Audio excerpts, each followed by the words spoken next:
ये अध्यात्म मार्ग है।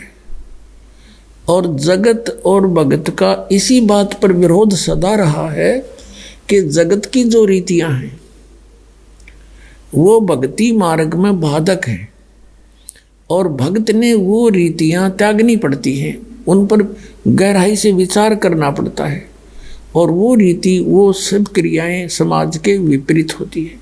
इसलिए समाज उस भक्त के साथ बहुत कुछ विरोध करता है, परेशानियां पैदा करता है। अब समाज तो ये मानता है कि जिसका संतान नहीं, पुत्र पुत्री नहीं है, विशेषकर तो पहले पुत्र ने संतान मान्या करते, पुत्री चाहे 6 हो जाओ, क्योंकि अगर ना पुत्र बिना भी के जीना, ऐसा इंजेक्शन ला रखे थे। अब संत मार्ग जो परमात्मा का विधान है उसके अनुसार, क्योंकि हमने मोक्ष चाहिए, और संतान कैसे होता है परमात्मा कहते हैं, जैसे एक समय सुखदेव ऋषि माँ के गर्भ में 12 वर्ष तक रहा और उसको ये ज्ञान हो गया कि बाहर आते ही ये तीनों गुण, रजगुण ब्रह्मा सतगुण विष्णु तमगुण शिव जी का जो प्रभाव है हमें अचेत कर देता है और हम भूल जाते हैं हम कौन हैं, के उद्देश्य लेकर आए थे। तो इसलिए 12 वर्ष तक माँ के गर्भ से बाहर नहीं आया। फिर जब वो बाहर आया, पहले सूक्ष्म रूप था, बाहर आते ही एकदम 12 वर्ष के बच्चे जितना रूप बन गया और अपनी और नाल को कमर पर डाल लिया और चलने लगा। वो व्यास की, उसके पिता का नाम वेद व्यास था, और वो उठकर जब चला तो व्यास जी ने कहा, बेटा मुझे सूरत तो दिखा दे। अरे कहाँ चला चतभंग, 12 वर्ष बाट देखी, तेरी इंतजार करी, पुत्र होगा, खुशी मनाऊंगा, गुण गाऊंगा भगवान के, और तू एक बार मेरे सीने से लग जा, मेरा कलेजा ठंड पै जाएगी। तो सुखदेव ऋषि ने देखा नहीं उसकी तरफ और ऐसा पीछा मुँह किए हुए कहने लगा, ऋषि जी ना जाने कितनी बार तू मेरा पिता हो लिया और ना मेरा कितनी बार मैं तेरा बाप हो लिया, ये तो बूढ़ा बेगन है, मेरा पीछा छूटने दे। अब मैं तेरी तरफ इसलिए नहीं देखना चाहता कि मेरी भी ममता तेरे में ना हो जाए और फिर बात बिगड़ जाए, यह तो बूढ़ी बुरी आग है। तो सुखदेव ने कहा था, एक लेवा एक देवा दूतम, ऋषि जी को किसी का पिता नहीं पूतम, ये तो ऋण संबंध जुड़ा एक ठाठा, अंत में सब 12 बाटा। इतना कहकर आकाश में उड़ गया। अपने आत्मा परमात्मा कहते हैं कि तुम्हारे ये संयोग संस्कार पिता पुत्र का, पुत्री का, संतान का, जैसा रिश्तेदारी का, ये पिछले उलझ पुलझ हैं आपके, कोई लेन देन उलझ रहा है। अब जैसे बहुत से प्रमाण देने पड़ते हैं एक कंसेप्ट को क्लियर करने के लिए, नहीं तो अब बात कति गले नहीं उतरा है, इतना उलझा दिया काल ने। एक व्यक्ति था, उसको एक पुत्र प्राप्त हुआ, उसकी पत्नी की मृत्यु होगी, दूसरा विवाह कराया तो 10-12 वर्ष के बाद तो एक पुत्र की प्राप्ति होते ही वह पत्नी भी मर गई, आप भी मर गया, और बड़े भाई का विवाह हो चुका था, यानी बड़े लड़के का विवाह हो चुका था। अब वो 2 भाई थे, एक तो पहले वाली माता का, पिता एक का, और दूसरा दूसरी माता का। माता रही नहीं, पिता रहे नहीं। अब कुछ दिनों के बाद क्या हुआ, वो छोटा लड़का रोगी हो गया और बड़े का विवाह हो चुका था। उसका कुछ ट्रीटमेंट उन्होंने कराया, राहत कुछ मिली नहीं। तो कुछ दिनों के बाद उन्होंने दोनों ने सोचा कि ये मर जाए तो अच्छा है, और नहीं तो आधी ज़मीन को प्राप्त करेगा। 15-16 एकड़ ज़मीन थी, 20 एकड़, और सबको पता है कि ये मरने वाला है और ये रोगी है, तो इसको विष दिला देते हैं। ऐसी दोनों का हो गया प्रॉमिस, क्यों बुरे काम पर जल्दी एक राय बन जाती है। उसने किसी डॉक्टर से सलाह की, डॉक्टर ने कहा इतने पैसे लूँगा, मैं कर दूँगा काम। उसने इंजेक्शन लगा दिया विष का, लड़का मर गया। सबको पता था बीमार है, रोगी है, वही डॉक्टर भी आता था, खूब दिखाए इन्होंने, तो बात खत्म हुई। उनके कुछ दिनों के बाद एक पुत्र प्राप्त हुआ है, 1 वर्ष के बाद। इकलौता पुत्र, जमीन खूब बढ़िया अच्छा गुजारा, खूब खिलावें पिलावें, गिने दिनों में युवा हो गया। जब हो लिया 15-16 वर्ष का, उसका ब्याह कर दिया, पत्नी आ गई। उसके बाद वो बालक बीमार हो गया, रोगी हो गया। इकलौता पुत्र, उसके लिए कोई कसर नहीं छोड़ी। जो भी किसी ने झाड़ फूक बताई, मुंह मांगे पैसे दिए, डॉक्टरों को दिए, सब जगह घूम लिए, आधी जमीन भी बिक गई।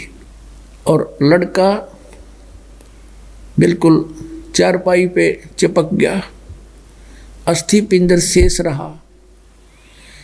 तब एक दिन उसका पिता बैठा बैठा वहाँ चिंतित था। लड़का कहने लगा, भाई साहब बात सुनो। अब उसके पिता ने देखा, लड़का बोला, उसने कहा, मैं तेरा पिताजी हूँ, भाई नहीं हूँ। वो लड़का कहता है कि मुझे पता है तू मेरा क्या है, मैं तेरा भाई हूँ और तेरे जन्म लेकर आया हूँ। तूने मेरे साथ जो जुल्म किया था हैं, और तूने मुझे विष से मरवाया था, और अब मेरा हिसाब हो लिया भाई साहब। कफन कफन के पैसे शेष हैं, लकड़ियों के, तेरा मेरा हिसाब बराबर हो चुका है, और वो तैयार कर ले, बस मैं चला। अब उसने कहा कि भाई बात बता क्या है, कि बात बताने लग रहा मैं तेरा वो भाई हूँ जो तेरे पुत्र रूप में आया हूँ। तूने मेरे साथ किया था इस जमीन के लालच में, वो जमीन मेरी बराबर होली, बेच ली ना तने आधी, बोला आधी से भी ज़्यादा बिक ली मेरी। तो फिर उसके बाद बात समझ में आ गई। उस व्यक्ति कहे कि भाई सचमुच मैंने करा था, जुल्म था। फिर उस समय एक और प्रथा थी कि औरतों को, जो किसी का पति मर जाता था, उसकी पत्नी को उसी चिता में जिंदा जलाया करते थे साथ में। अब उस व्यक्ति ने ये कहा कि भाई साहब एक बात बता, फिर मैंने तो जो किया था मेरा तो नाश हो गया, और संतान की आस नहीं, तेरे बाद कोई संतान हुई नहीं और ना संभावना होने की, मेरा तो नाश हो गया। जिसा मैंने करा मेरे आगे आगी वह मंजूर हुई मन्नत है। लेकिन इस लड़की ने क्या बिगाड़ा जो तेरे ब्याही गई है, अब ये तेरे साथ जिंदगी जलाई जाएगी, इसका दोष बता दे, मेरा पेटा भर जाएगा, मेरा सब्र हो जाएगा। तब उसने बताया लड़के ने कि वो डॉक्टर कहाँ है जिसने मुझे विष दिया था, इंजेक्शन लगाया था। उसने बताया कि तेरे 3 वर्ष बाद वो मृत्यु को प्राप्त हो गया था, 2-3 वर्ष के बाद। ये लड़की वही डॉक्टर है, इसने कराया था, अब इसको भोगना पड़ेगा, जिंदा फूकी जाएगी। यूं कह को प्राण छोड़ गया, शरीर छोड़ गया वो जीव। अपने आत्मा, ये परमात्मा का विधान जो का तू समझ लेना इसको। एक लेवा एक देवा दूतम, कोई किसी का पिता नहीं पूतम। ये तो ऋण संबंध जुड़ा एक ठाठा, अंश में सब 12 बाटा। आज कितने अच्छे पुत्र पुत्रियां हैं, लड़कियों का विवाह कहीं हो जाएगा, वो तो वही 12 बाट उसी दिन से जिंदगी होगी। और आगे फिर उस बेटी के जीवन में क्या क्या कष्ट हैं, कहाँ कहाँ जाएगी, कैसे कमाएगी, कैसे रहेगी, कोई बालक होगा, कोई मर जाएगा, कोई जीवेगा। और फिर मृत्यु के उपरांत पिता कहीं जन्म लेगा, कोई पशु बनेगा या पक्षी बनेगा, पुत्र का कहीं संस्कार होगा, वहाँ चला जाएगा। हो गए सारे 12 बाट, यानी अलग अलग रास्ते। तो जिनके संतान नहीं है उनका ईब संस्कार समाप्त हो चुके हैं, और उनको ये भक्ति मार्ग मिल जा, ये मंत्र मिल जावे, उनका तो फाइनल गेम है, वो बहुत आसानी से पार हो सकते हैं। जब संसार की गुटी ना पीवेंगे तो, और इस ज्ञान को आधार लेकर जीवेंगे, उनका तो काम बन गया, कि उनका झंझट मिटा पड़ा है। रही बात संतान की, कोई बात नहीं, संतान बुरी नहीं है।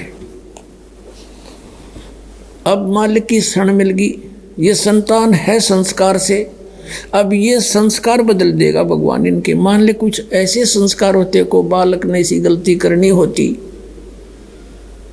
उसके कारण मनमाने सारा परिवार जेल में चला जा, उन संस्कारों को मालिक ही खत्म कर देगा अपनी विटो पावरते सतभक्ति करने वाले का।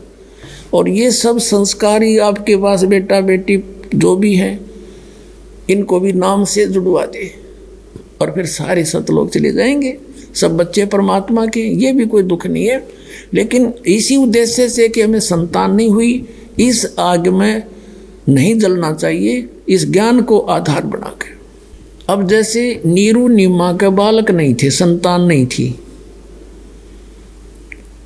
अब परमात्मा स्वयं आगे उनको यहाँ से निकालन खातिर न संतान भी दे सके थे, उनको नहीं दी।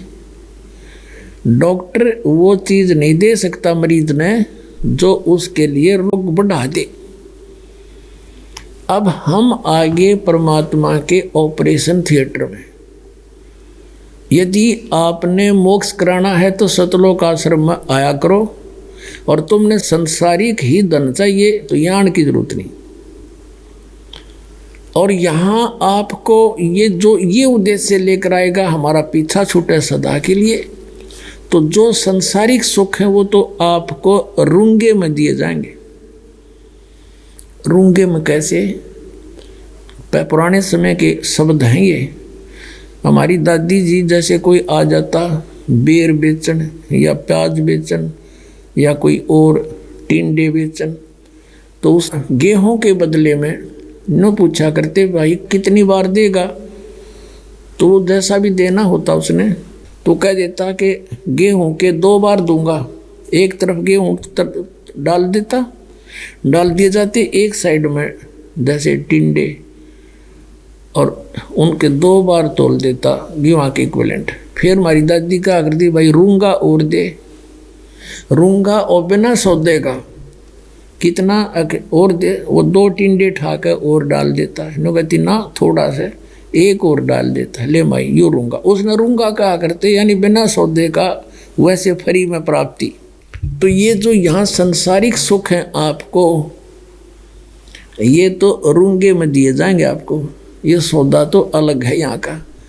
और दूसरा उदाहरण आपको देते हैं, जैसे कोई गेहूं बोता है, गेहूं बीजता है, तो गेहूं का उद्देश्य बीजने का क्या होता है उसका, कि मेरे बच्चों का मेरा पेट भरे, हम भूखे ना मरे, अपने खाने के लिए बोता है, उसका उद्देश्य यही होता है। और उसके साथ साथ पशुओं का चारा भूसा तो अपने आप बनता, भूस उसका भूस पहले स्टार्ट होता है और वो गेहूं बाद में आएंगे। तो ये समझ लेना, जो सतभक्ति आपको दिए जाते हैं सब प्रोसीजर मंत्र जाप करने के, इनमें संसारिक सुख तो आपको बिना मांगे मिलेंगे, आप भूस की तरह अपने आप होंगे ही। और मोक्ष असली उद्देश्य तो मोक्ष का है, असली उद्देश्य किसान का गेहूं बीजन का है कि हमारे बच्चे भूखे ना रहे, हम भूखे ना मरे, पशुओं का चारा था अपने आप हो सब सुने। तो ये ऐसे मंत्र आपको दिए गए हैं कि संसारिक यहाँ की आवश्यकताएं आपकी ऑटोमेटिकली पूरी होंगी, लेकिन उद्देश्य आपका ये हो। अब जैसे कोई किसान ने गेहूं बीज लिए और कच्चे काट लिए, भूस तो बन गया पशुओं के लिए, काट के खवा दिया था हरा हरा, लेकिन आप भूखा मर जाएगा। तो यदि आप केवल संसारिक सुविधाओं को उद्देश्य लेकर आओगे, वो तो मिलेंगी खूब, लेकिन वो टारगेटेड पॉइंट फेल हो जाएगा, वो वस्तु जो चाहिए थी वह रह जाएगी, उस बिना फिर भूस का कराएंगे कि